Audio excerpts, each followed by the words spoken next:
I still keep seeing people defending Israel as if it's their emotional support war crime. And the new excuse I keep hearing is the genocide isn't real, it's fake. Really? Then what the fuck is this? An Israeli strike outside of Al-Shifa Hospital in Gaza killed 6 Palestinian journalists, 5 from Al Jazeera, including Anas al-Sharif. This wasn't collateral damage. This was targeted, and now rights groups and international leaders are calling for an investigation. Now, you'd think something this blatant would be enough to shut down the denial crowd, but no. They'll look straight at a dead journalist and still say, that's fake. And here's the thing. That denial isn't just online. It's everywhere. I literally ran into it face to face last week. I went to the bar with my friend. We're sitting at this lower section of the bar where you practically have to reach up to grab your drinks off the bar. And this guy across from us calls over, super friendly, and he's like, hey, why don't you guys come sit over here? The seats are higher and it's more comfortable. My friend and I are like, sure, why not? We move over there, and that's when the real reason for the invite kicked in. He asks me, not even addressing my friend, he says, what do you do for a living? And I thought it was odd he was only addressing me, but I still answered. And I was like, oh, well, I make content. Some of it's political commentary. I also bring awareness to global issues such as the genocide happening in Gaza. And he almost immediately starts telling me that 1, there is no genocide happening in Gaza. 2, it's all AI. 3, the photos of starving children are fake. And 4, I basically don't have a right to talk about what's going on over there unless I've been to Israel. Then, as if that wasn't enough, he goes on to tell me that he knew who I was the entire time. And he called me over because he wanted to pick my brain and see how I'd handle myself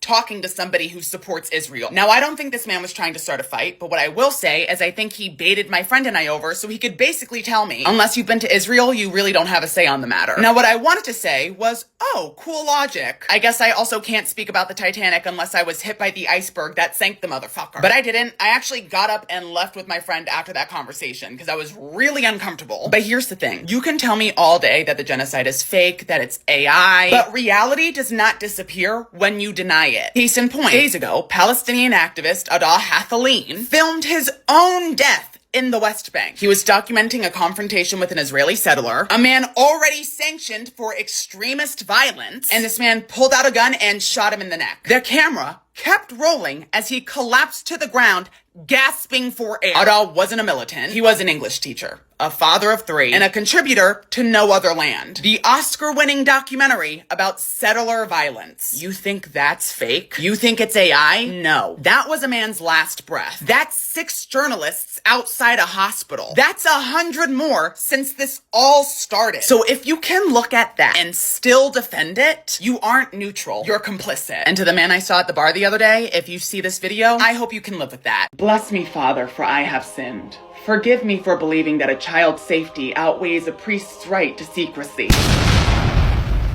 Is it really so radical that I would like to live in a country where child abuse makes people more uncomfortable than, I don't know, breaking the seal of Catholic confession? The Trump administration just blocked a Washington state law that would have required priests to report child sexual abuse. Hi everyone, if you're new, welcome. If you're not new, you know what fucking time it is, bitch. It's time for the Daily Scream. I posted a video about this the other day, but it was taken down, so we're gonna try this again. Back in May, Washington passed SB 5375, which basically said, hey clergy members in the Catholic Church, if someone tells you that they're abusing a child, you should maybe report it to someone other than God. Shocking, I know. Us radical leftist lunatics and our revolutionary ideology on protecting children. If a doctor hears a child is being abused, they have to report it. Teachers, they have to report it. Therapists, they have to report it. But priests, yeah, they'll just tell you to pray on it. Because in the Catholic Church, priests are absolutely forbidden from revealing anything someone confesses to them during the sacrament of reconciliation. Within 72 hours of SB 5375 being passed, the Catholic Church sued. And who came in running faster than you can say Jeffrey Epstein? Trump's Department of Justice. Because when it comes to protecting children from predators or protecting predators from their consequences, they said, let's go with the second option. So now, a federal judge put the law on pause, at least for Catholic priests in Washington state, because, and I quote, this might burden their free exercise of religion. And look, as someone who was raised in the Catholic Church, who was an altar boy, who went to Catholic school, I understand the sanctity of the sacrament of reconciliation. I understand that confessionals are never meant to be shared. We're just saying, maybe don't leave felonies in the confessional, like, I don't know, child sexual abuse. And I'm not saying that all priests are trying to protect predators. I'm just saying, if you're fighting this hard to keep child abuse a secret, you're not defending religion,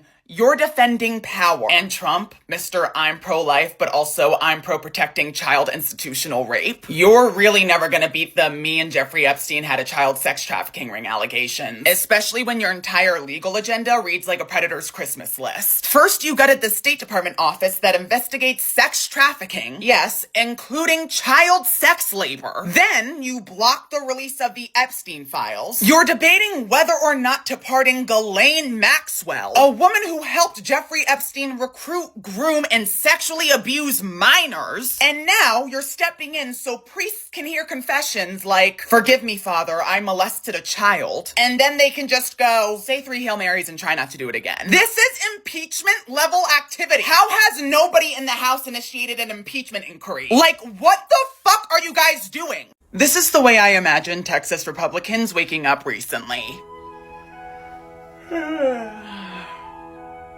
Time to cosplay Confederacy! Hi everyone, if you're new, welcome. If you're not new, you know what fucking time it is, bitch! It's time for the Daily Scream! If you don't know what's currently happening in Texas, let me catch you up to speed on this absolute scam. Texas is made up of 60% people of color, and almost all growth in Texas within the past decade has come from Black and Latino communities. And instead of giving those communities more power, the new redistricting plan says 445,000 white people equals 1 congressman, 1.4 million Latinos equals 1 congressman, and 2 million Black Texans equals 1 congressman. Translation: 1 white vote equals 3 Latino votes equals 5 Black votes.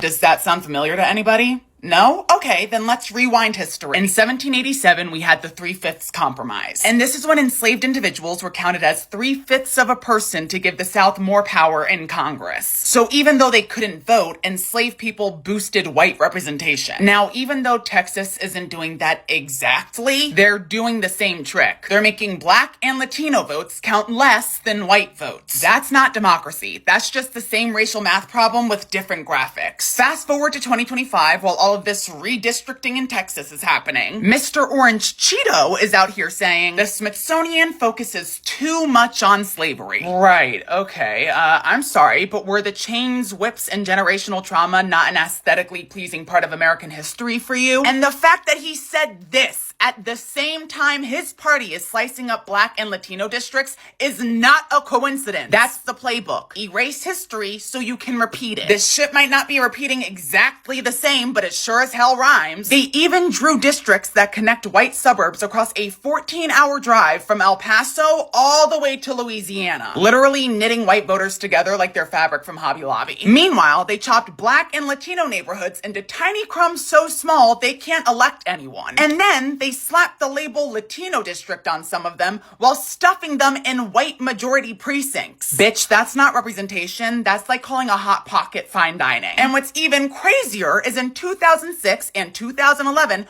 courts told Texas that racial gerrymandering like this is illegal. And the only reason they can do this now is because the Supreme Court gutted the Voting Rights Act in 2013. Texas saw those rules come off and said, bet. So no, this isn't just politics. This is racial engineering. Maps like this don't just keep a political party in power, it keeps racial hierarchy in power. Because this is fascism with the cowboy hat. Leave it to a random white bitch with 6th grade level writing comprehension skills to cry, woe is me. Because, get this, not following an assignment correctly and receiving a failing grade because you didn't follow the assignment correctly is now considered an act of religious persecution in the year of our Lord 2025. Bitch, get a fucking grip! Hi everyone, if you're new, welcome. If you're not new, you know what fucking time it is, bitch. It's time for the Daily Scream. So here's what happened at the University of Oklahoma, because of course some shit like this would happen in Oklahoma. No offense. A student, Samantha Fulnecki, handed in a 650-word essay on gender roles. An assignment meant to be about societal expectations. But instead of, I don't know, using the article she was supposed to